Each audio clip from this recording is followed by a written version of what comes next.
peuple, peuple togolais, je te salue. Je salue tous les combattants de la liberté dans notre pays. Je salue tous les leaders de la société civile. Je salue tous les leaders des associations des droits de l'homme. Je salue la diaspora togolaise. Je salue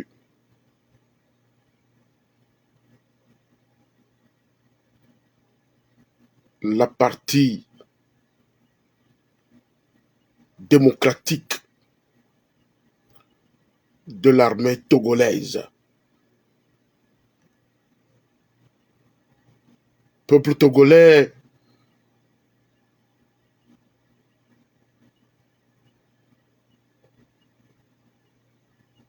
nous sommes aujourd'hui en avril, le mois d'avril 2023. Et à chaque fois que ce mois se répète dans les années qui se suivent, je me rappelle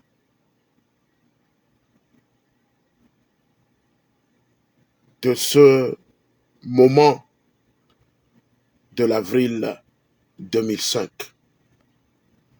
dans mon pays, le Togo. Peuple, vaillant peuple togolais, quel que soit ton silence aujourd'hui, je voudrais sincèrement te dire merci. Même si ce combat n'est pas encore terminé. Le peuple togolais est ce peuple qui a tout fait pour se débarrasser de ce système. De ce système despotique où les tortures, les kidnappings, les assassinats politiques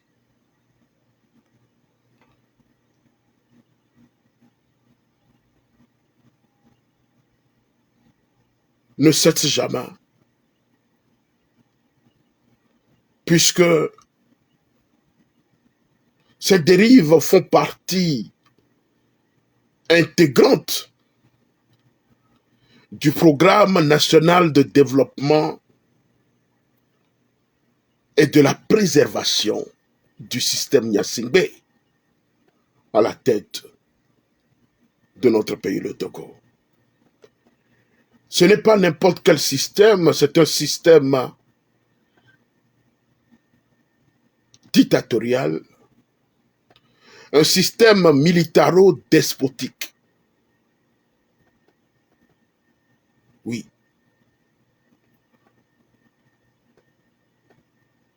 Je me demande à quand l'AVC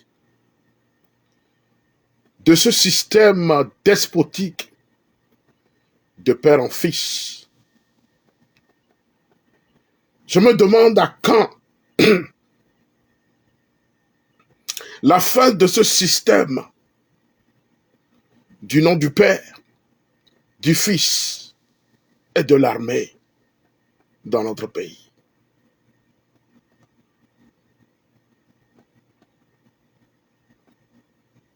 Le fils du dictateur et dément, arrivé au pouvoir,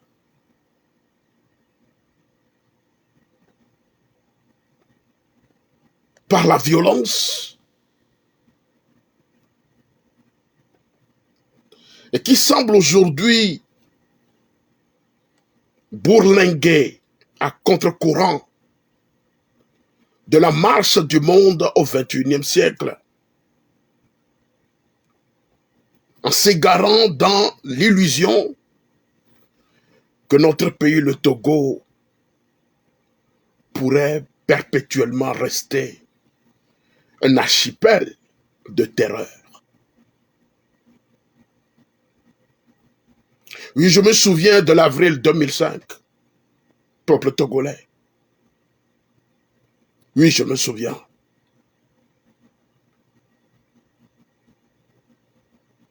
Et ces répressions n'ont pas cessé. Les violations des droits de l'homme, le détournement organisé des fonds publics et l'impunité en vase clos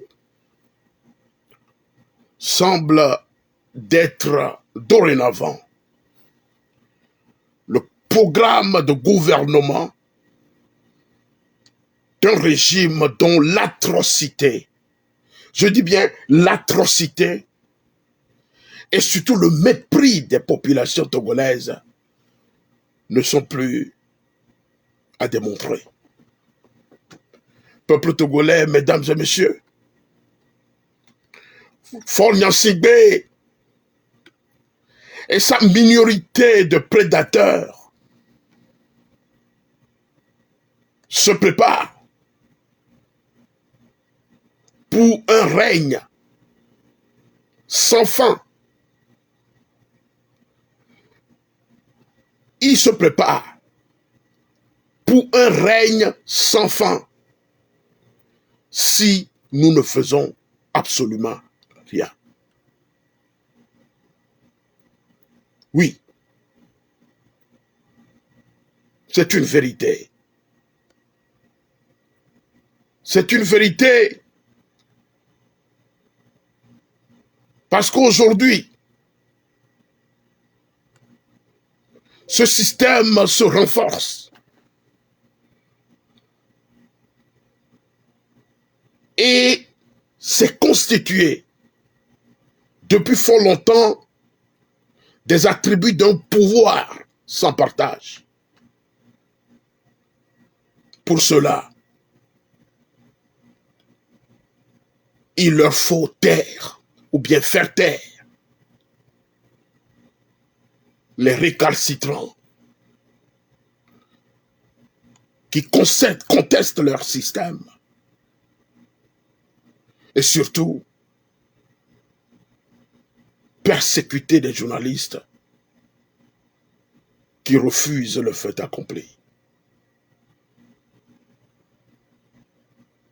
Oui, peuple togolais, dans ce mois d'avril, vous vous souvenez encore des élections présidentielles d'avril 2005, après le décès du général dictateur Étienne Eyadema, où une partie de l'armée togolaise a démontré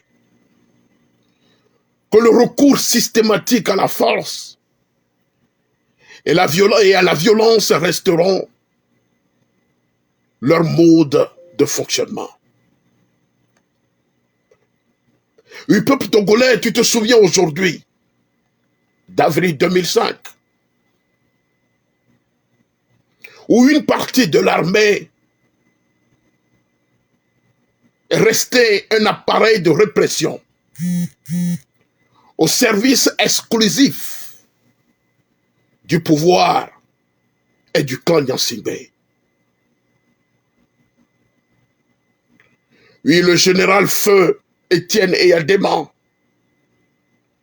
et son fils Faure Gnassingbé, qui l'a succédé, se sont appuyés sur cette partie de l'armée incontrôlée pour se maintenir au pouvoir et à perpétuité.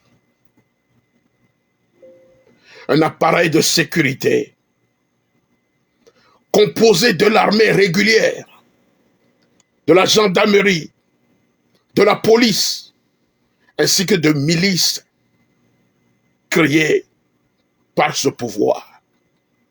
Or, mesdames et messieurs, l'article 49 de la Constitution togolaise stipule que les forces de sécurité de la police,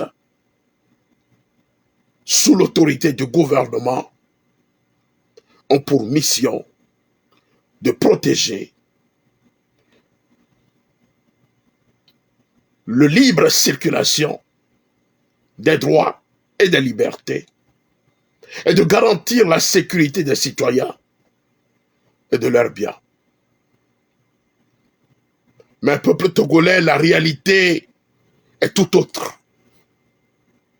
Au cours de 55 années de diète noire, oui, j'appelle tous ces moments passés, tous ces moments d'atrocité, je les appelle des moments de diète noire.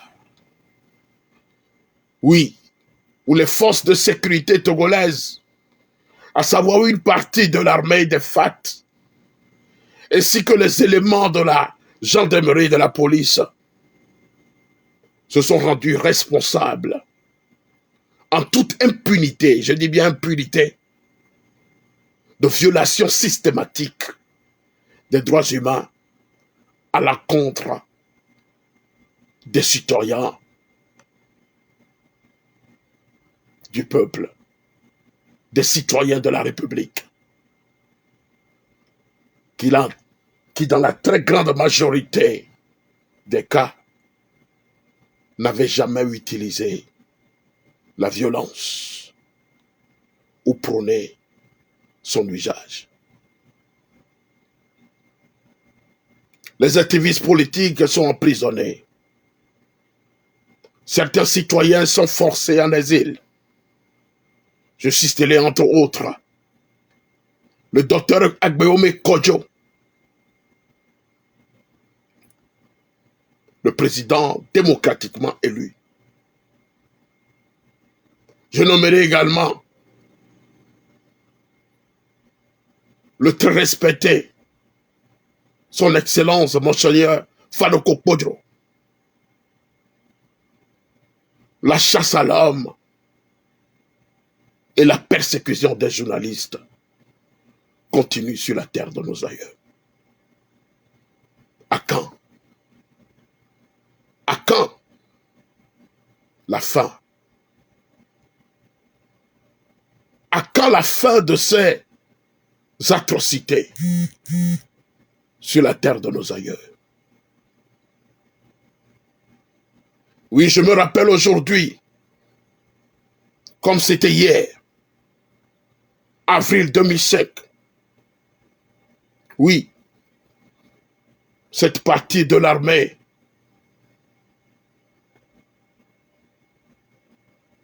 qui a tué, a tiré à bout portant sur un peuple qui ne réclame que sa liberté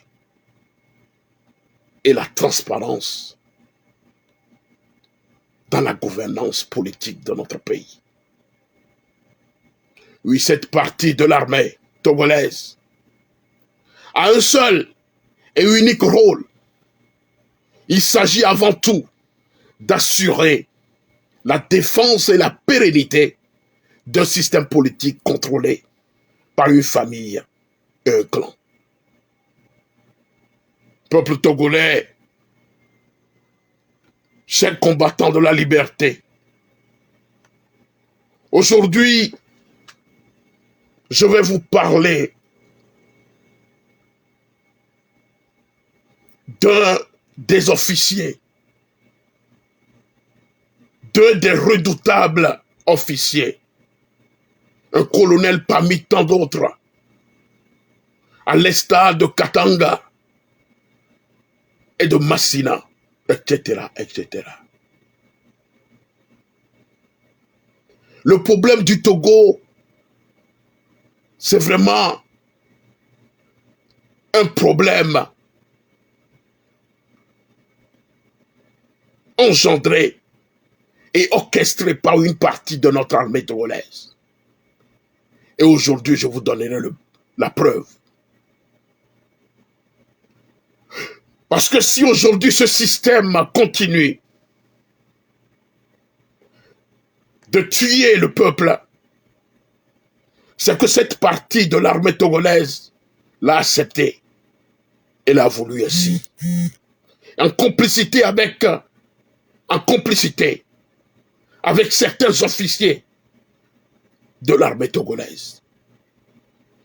Et oui, cet officier redoutable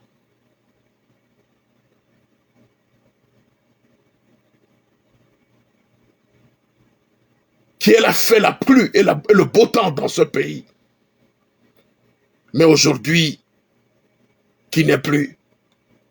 Il s'agit de ce redoutable colonel qu'on nomme Narcisse Djoa. Officier sorti de l'école militaire de Saint-Cyr, qui sema la panique et la désolation au sein de la population togolaise. Pourquoi est-ce que je voudrais parler de cet officier aujourd'hui? Juste pour vous donner la preuve palpable que les exactions commises dans ce pays ne sont pas commises par des étrangers. Mais ces exactions, ces tueries, ces assassinats politiques, ces répressions sont orchestrées par l'armée togolaise et par une partie de l'armée togolaise et des tortionnaires officiers à la tête de ces régiments. Oui, c'est dans les années 1980 que Narcisse Djoa réussit, quoi qu'on en dise, à donner une relative homogénéité à l'institution militaire tiraillée entre la loyauté tribale et le devoir d'allégeance au président despote Étienne Gnassingbé et Adema. Oui, je vais vous donner aujourd'hui un secret concernant ce tortionnaire, ce tueur à gages de l'armée togolaise qu'on appelle Djoa, Narcisse Djoa.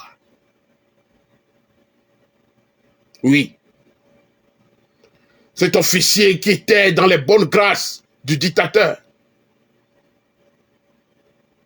était nommé dans la ville du Nord à Mango. Il était nommé préfet. Et il se voit confier par le président despote la mission de lui constituer une réserve naturelle d'animaux sauvages aux seules fins d'assouvir la passion de la chasse du président despote que ce dernier pratique en hélicoptère bardé de talismans. Déclarée zone cinégénique des terres ancestrales occupées par les agriculteurs ne se passe pas sans heure. La gestion des parcs nationaux du Kéran, de Loti et de Fazao a donné lieu à des abus, expulsions massives et brutales des paysans, sans compassion ni reclassement. L'armée brûlera cases et bétail afin de déloger les autochtones. Narcisse Djoa révélera ces années-là sa véritable nature meurtrière en faisant tuer plus d'une centaine de récalcitrants surnommés la terreur des savanes. Tous les braconniers surpris dans la réserve présidentielle étaient jetés d'hélicoptères. Une méthode d'éradication du braconnage, certes brutal, mais qui s'est avérée dissuasive aujourd'hui. Toutes ces réserves sont vides d'animaux et fréquentées par des pillards de la forêt qui se livrent au trafic de bois exotiques, teck, okoumé, acajou, palissandre, etc., etc. Une fois réalisée, cette réserve a permis au président despote togolais d'inviter ses homologues européens, notamment français, Valéry Giscard d'Escars, grand amateur de chasse. Pour le dictateur despote et Yadema, Narcisse Djoa avait fait ses preuves et conforte son statut d'homme de main indispensable au service de la famille Gnassingbé. Et à l'heure du soulèvement populaire de 1990, à l'apogée de sa gloire, il était nommé commandant de la prestigieuse garde présidentielle et bénéficiait de la bienveillance du président dictateur despote, devenu intouchable et agissant en toute impunité. Il peut maintenant se convertir dans le grand banditisme et du gangstérisme d'État. Ce colonel Narcisse Djoa a transformé les unités sous ses ordres en véritables gangs mafieux spécialisés dans le racaille, dans l'extorsion et les attaques à main armée dans notre pays, le Togo. Mesdames et messieurs, cet officier, poursuivant ses dérives meurtrières, fait assassiner en juin 1994 un notaire, Laurent Agbe Mayor. Pour lui, extorquer sa voiture et une grosse somme d'argent. Et Yadema décide d'étouffer l'affaire. Mais l'arrestation de ses complices au Ghana apporte la preuve de l'implication criminelle de personnalités au sommet de l'État togolais. L'enquête se poursuit au Ghana et l'institution sous-régionale, la communauté des États d'Afrique de l'Ouest, CEDEAO, est avisée. L'étau se resserre. Djoa est lâché par le despote sanguinaire et dictateur Yadema qui ne peut pas faire autrement. Le colonel Narcisse Djoa tombe son tour en disgrâce et devant une probable et très proche mise en accusation de meurtre. Il prend la décision de despote, puis lui-même l'opération. Tête d'un commando et d'une faction de l'armée ralliée à sa cause. Ce tortionnaire, Narcisse Djoa, projette un attentat contre l'avion présidentiel la nuit du 25 septembre 1994. Il assassine le directeur général de l'Agence pour la sécurité de la navigation aérienne à Sekna, M. Acha Bakpo, qui avait refusé l'exécution de son ordre d'extinction des feux de l'aéroport. C'est le crime de trop et l'échec du complot. L'arrestation du colonel Narcisse Djoa engendre une violente répression et l'exécution d'une quarantaine de soldats proches du colonel. Il est jugé en décembre 1995 et condamné à 15 ans de réclusion. Il sera torturé et soumis à des très dures conditions de détention. Libéré en 2005, lorsque Faure Gnassingbé arrive au pouvoir, il meurt le 16 août 2007, à 59 ans, dans la misère et la déchéance.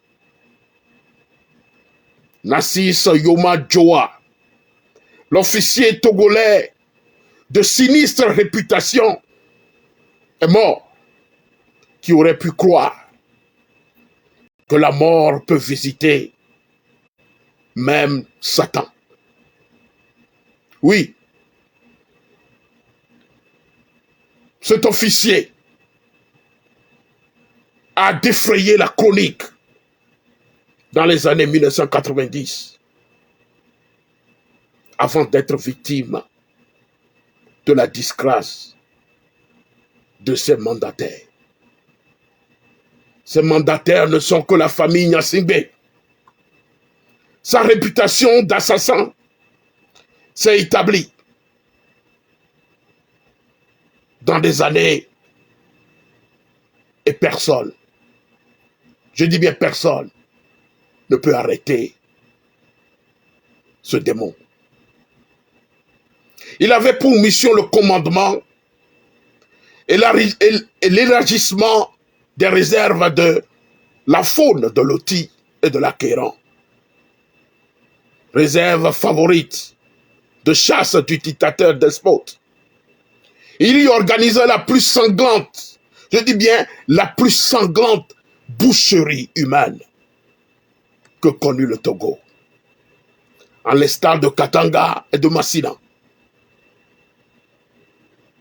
On disait que ce colonel préférait aux hommes des animaux qu'il préservait pour la passion de chasse de son maître Eyadema. Sa charge était de constituer et de préserver une réserve de chasse personnelle pour le despote dictateur, qui n'y invitait que ses amis. C'est là que se forgea la réputation du tueur, du boucher, Joa, aux méthodes barbares. Oui, aux méthodes barbares. Et en 1990, ayant pour mission d'élargir la réserve de chasse, il opéra le déplacement forcé de la population de la zone abusivement, accaparé et massacra plusieurs centaines de récalcitrants qui ne voulaient pas abandonner leur terre ancestrale. Ces méthodes avaient été décriées en leur temps par des organisations internationales des droits de l'homme et avaient défrayé la presse internationale. Mesdames et messieurs, parmi ces nombreux méfaits, l'un des plus odieux fut de suspendre, vivant à l'aide d'une corde, un braconnier surpris dans la réserve plutôt, à un hélicoptère, et après avoir survolé la ville de Mango, d'avoir précipité le pauvre homme dans le vide.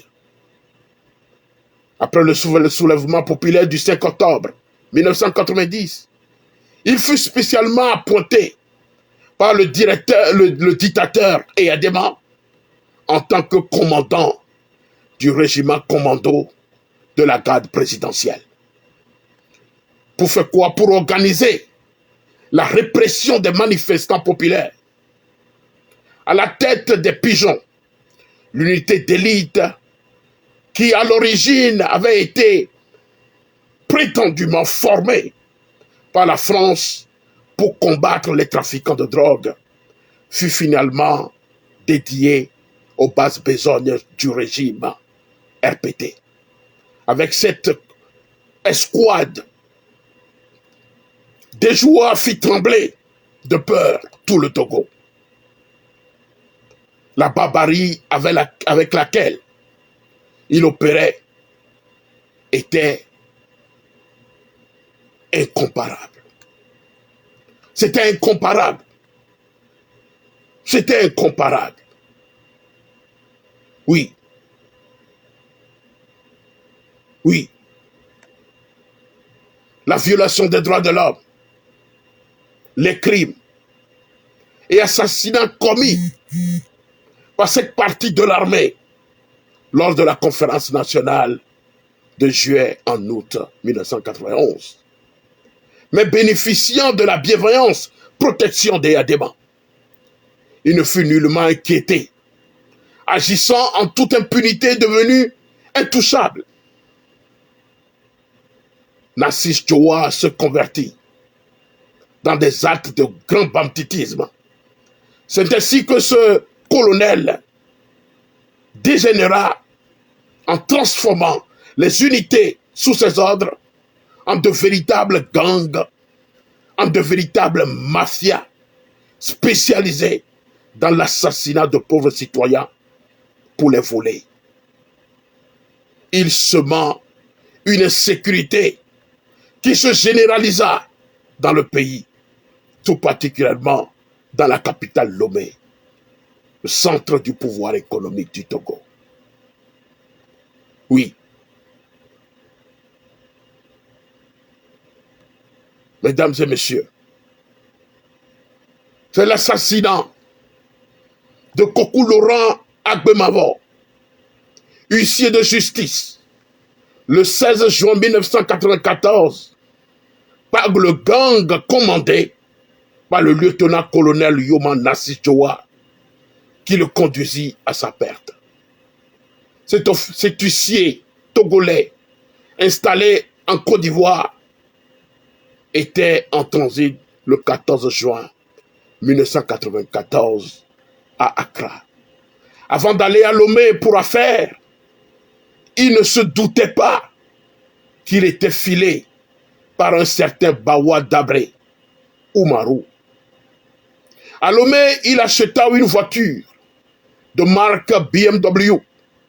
Le 15 juin, elle se rendit à la banque où il retira 7 millions de francs CFA.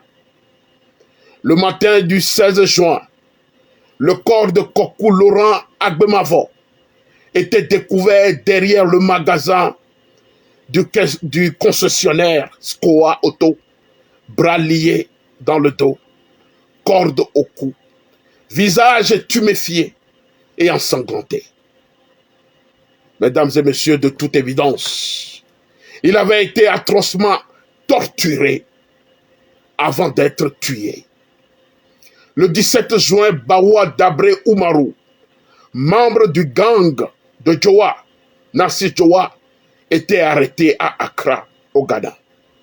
Juste après avoir revendu la voiture volée à la victime. La rapidité de l'arrestation démontra de toute évidence qu'il était filé par la police ghanéenne. L'enquête sur ce meurtre nous apprendra plus tard que c'est le major Pouli, un adjoint de Djoa, Narcisse Djoa, le colonel Djoa, qui fut chargé d'exécuter cette base besogne. Il sera arrêté, jugé et condamné à une peine de prison. Bien que les autorités togolaises aient mis tout en œuvre pour étouffer l'affaire, en laissant notamment s'évader de prison le principal témoin de l'affaire, Bawa Dabré. 6 jours après qu'il ait été remis par les autorités ghanéennes, cette affaire devint un scandale d'État qui empoisonna les relations au sein de l'institution sous-régionale qu'est la CEDEAO. Jusque-là, les autorités togolaises accusaient les Ghanéens d'entretenir une opposition armée sur son sol. Ces derniers saisirent l'occasion que leur offrait cette affaire pour apporter la preuve de la réalité mafieuse des personnalités au sommet de l'État togolais. Si l'assassinat de Laurent Kokou Agbemavo fut le crime de trop qui mit fin aux œuvres du gang dirigé par Yoma Narcisse Djoa, cela n'a pas empêché qu'il soit promu de grade de commandant à celui de lieutenant-colonel au regard du dictateur Eyadema. Il avait fait ses preuves et conforté son statut d'homme de main, indispensable au service de la bande de Gnassingbé, principal chef de l'armée. Après Eyadema, c'était chez lui que tous les officiers, même ceux qui étaient censés d'être ses supérieurs hiérarchiques, prenaient leurs ordres. Le général Bonfo, chef d'état-major de l'armée togolaise, et son adjoint, le colonel Tindjani, avaient remplacé le colonel Tepe, sommairement exécuté par lapidation le 25 mars 1993. Mesdames et messieurs, peuple togolais, les tentatives de Djoa, Nassissou Djoa, contre son parrain Eyadema. Qu'est-ce qui s'était passé?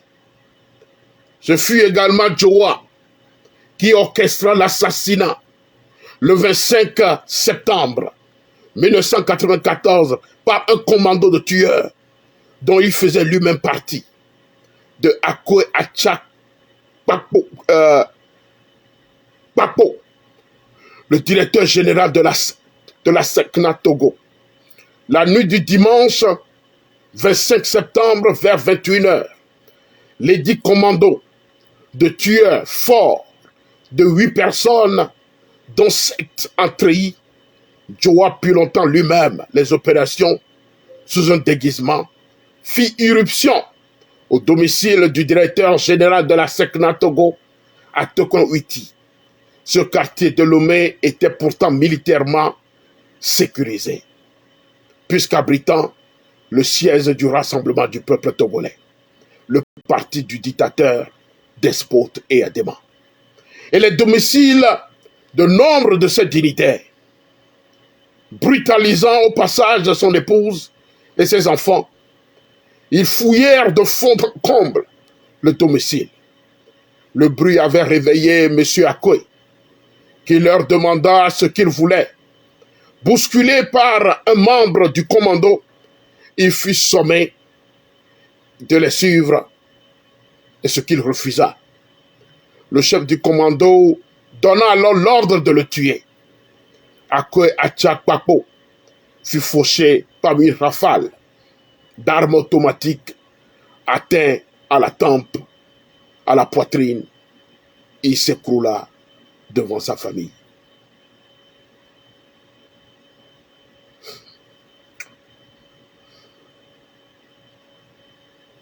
De sources informées, cette affaire inaugurait une nouvelle évolution de la carrière mafieuse de Nassissou Djoa, qui devenit très ambitieux et revanchard après sa mise en accusation dans l'affaire de l'assassinat de l'huissier de justice Agbemavo, décida de fomenter un coup d'État visant à assassiner Étienne Eyadema, son parent, et à prendre le contrôle de l'État togolais.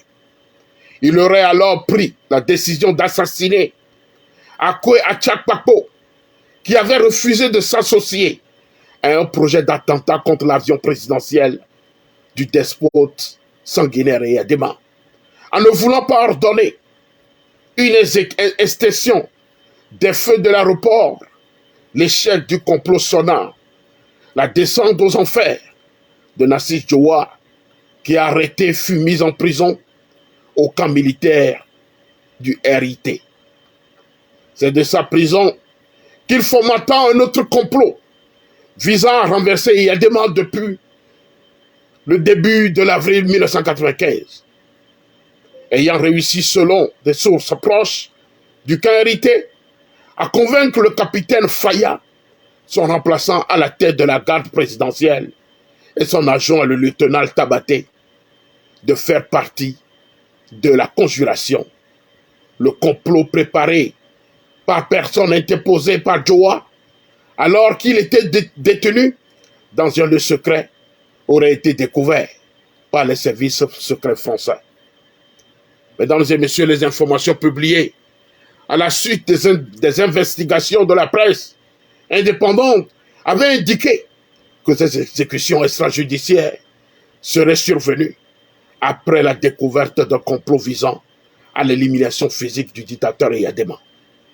Celle-ci aurait été programmée à l'occasion de sa participation aux cérémonies de la clôture des manœuvres militaires franco-togolaises qui prévues dans la préfecture de Hao, dans la deuxième quinzaine du mois de mars, avait été reporté sine die.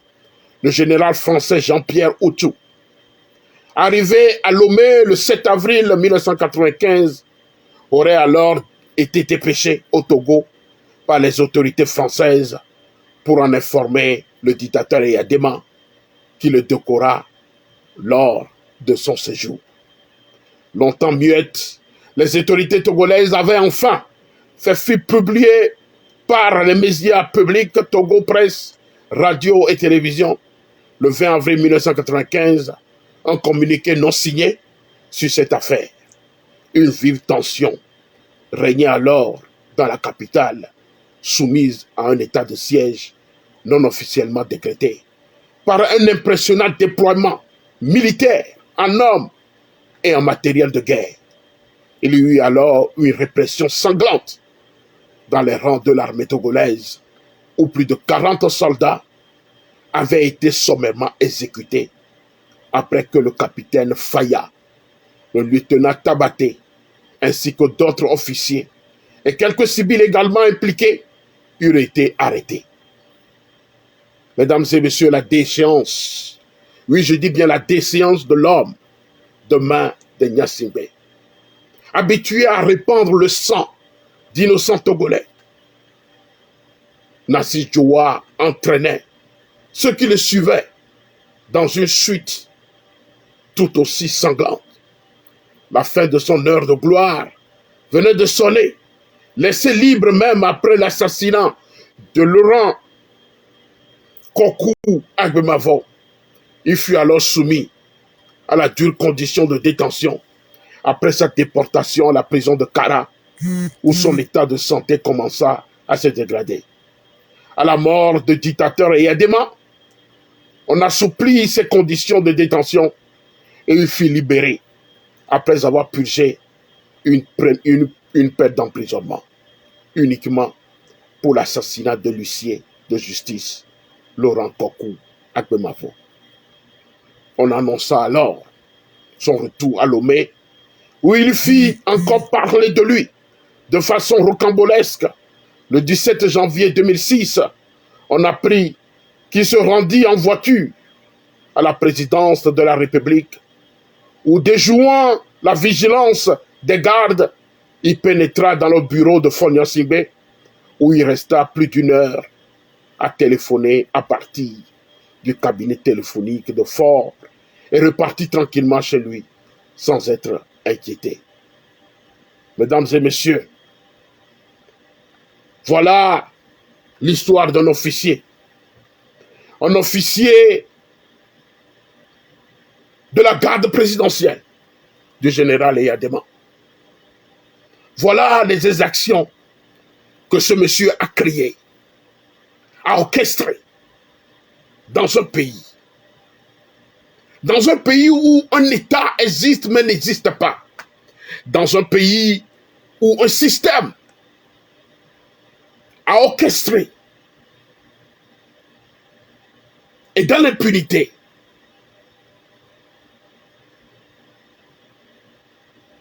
la violation des droits de l'homme. Vous vous rappelez aujourd'hui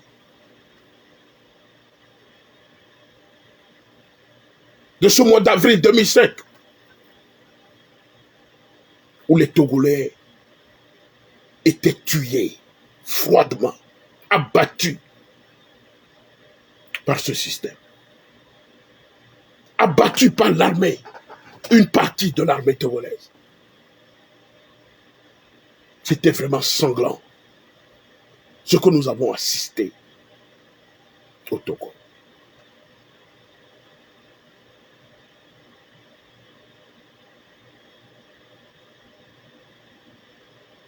Juste pour vous dire que si ce système perdure au pouvoir, c'est que cette partie fabriquée de l'armée togolaise l'a voulu et l'a accepté. Toute cette démonstration pour faire comprendre que tout ce qui se passe dans notre pays, comme tuerie, comme assassinat politique, sont orchestrés par des officiers de l'armée togolaise. Ce sont des officiers fabriqués pour tuer, qui opèrent dans l'impunité, dans la barbarie dans notre pays.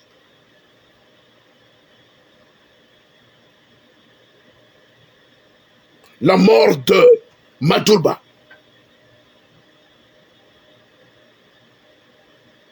n'est pas un secret pour qui que ce soit. Je le dis et je le répète, cet assassinat a été perpétré et orchestré par cette partie de l'armée togolaise. Et lorsque on n'arrive pas à dénoncer des crimes, lorsque ce régime n'arrive pas à donner le rapport des enquêtes, cela veut dire que ceux-là qui ont commis ces crimes sont dans leur camp. C'est ça la vérité. Lorsqu'on n'arrive pas à donner le rapport de ces enquêtes, c'est que les criminels sont dans leur camp.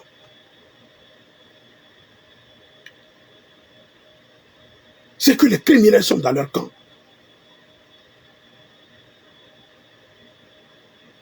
Et le peuple ne doit pas savoir ceux-là qui ont commis ces crimes.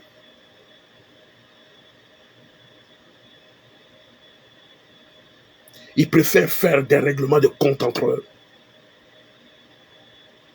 Lorsque les crimes les crimes ne sont pas commis dans une manière propre à eux, sachez que un jour, vous serez aussi exécutés. Et ces crimes sont commis par qui? Par ces officiers réputés de l'armée togolaise. C'est ceux-là qui sont réputés dans l'armée togolaise qui commettent ces crimes. Aujourd'hui, Katanga est mise aux arrêts. Aujourd'hui, Massina aussi est mise aux arrêts. Pourquoi? Personne ne le sait. Parce que la mafia doit protéger son clan. La mafia doit protéger son clan pour continuer à tuer, pour continuer à éliminer les citoyens togolais.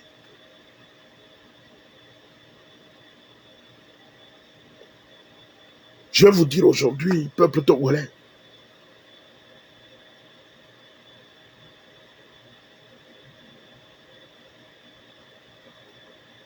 aucune dictature de cette envergure, ce n'est pas n'importe quelle dictature au Togo, c'est une dictature militaire. Vous me comprenez? C'est une dictature militaire. Ce n'est pas une dictature civile. Nous avons affaire à une dictature militaire. Une dictature de gangsters qui gouverne notre pays. Et ce n'est pas un dialogue. Ce n'est pas un dialogue politique. Ce n'est même pas une élection quelconque qui pourrait les faire partir.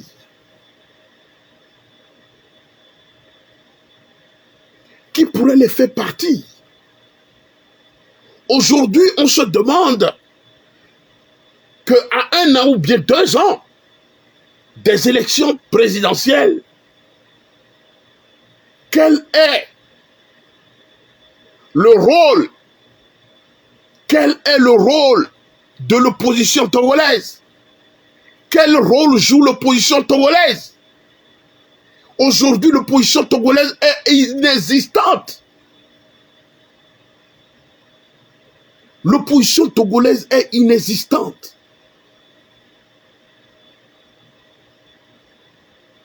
Parce que ce régime a réduit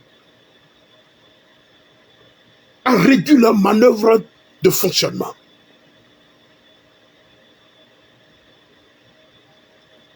Il n'y a plus de contre-pouvoir dans ce pays. Les journalistes sont persécutés. Les activistes politiques sont mis en prison. Ceux qui dénoncent ce régime sont pourchassés. La chasse à l'homme est devenue un sport politique pour ce régime.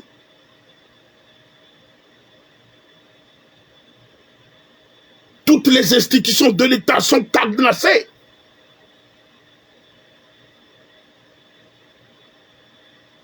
Et on se demande à quand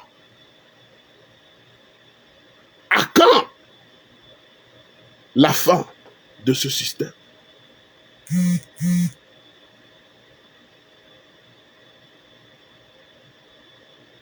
La question que je pose aujourd'hui au peuple togolais: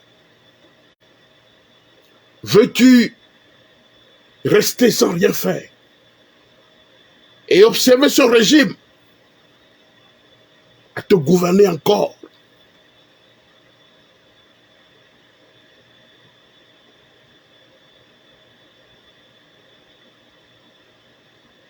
Veux-tu rester et observer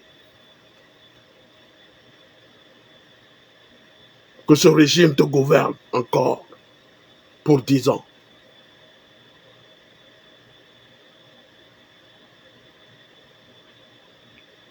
Pour 20 ans? Pour 30 ans?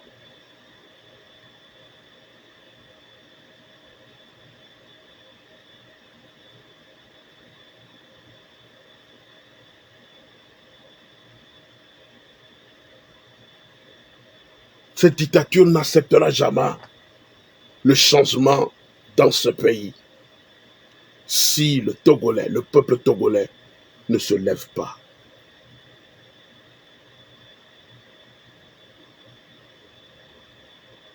Oui, je le dis et je l'ai dit tantôt, que vous avez fait votre preuve. Oui, peuple togolais, tu as fait ta preuve. Oui, tu as lutté contre ce système. Mais je te dis que tant qu'on n'a pas fini le travail, on ne peut pas crier victoire. Tant qu'on n'a pas fini le travail,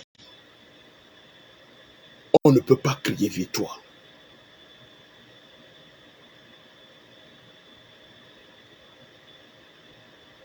C'est en finissant ce travail que nous pouvons crier victoire.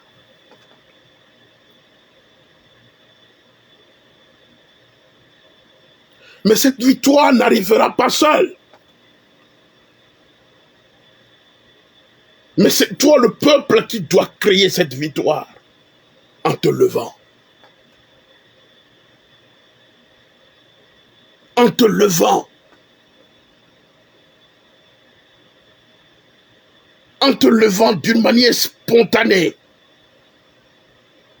pour libérer notre pays.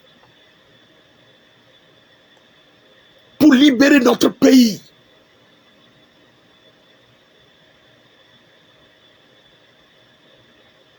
Oui.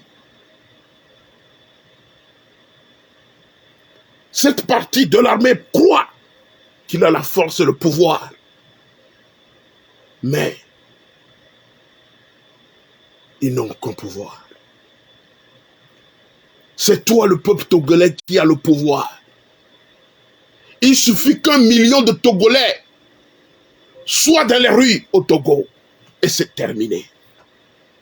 Juste 1 million de Togolais.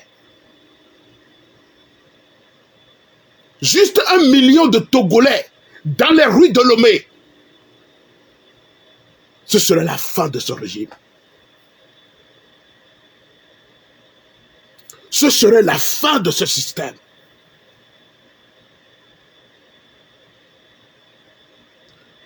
Parce que sans cela, aucun changement, je le dis bien, aucun changement n'arrivera dans ce pays. Parce que le pays est miné, saturé, concentré.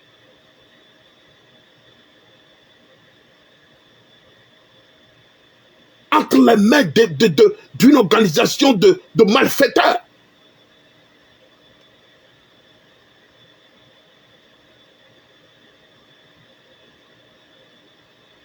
Comme une organisation de malfaiteurs. Je ne sais pas si vous voyez l'ampleur de la situation dans laquelle nous vivons.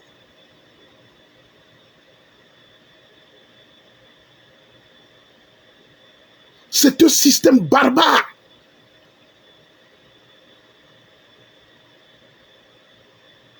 C'est un système barbare.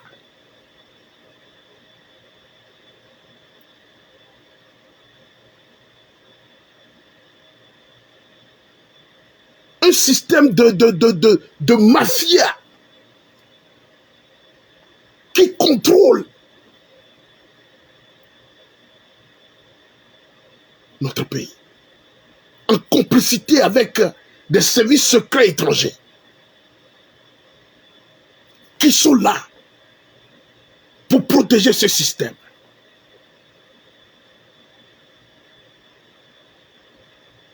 Personne ne viendra faire le travail à notre place.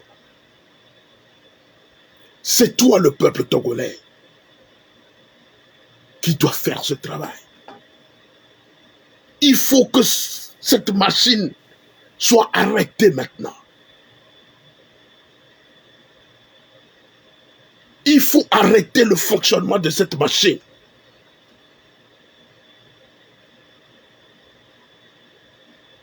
Il faut l'arrêter. Il faut l'arrêter. Coûte que coûte. Et cela doit se faire dans le sacrifice.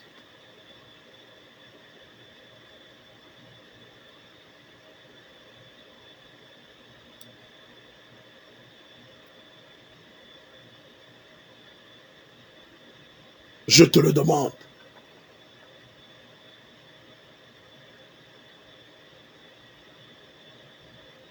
Peuple togolais.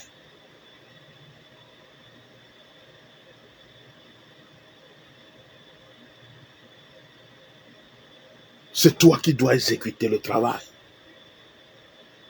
et délivrer le Togo des mains de ces charlatans. Vive le Togo. La lutte continue jusqu'à la victoire finale. Je vous remercie.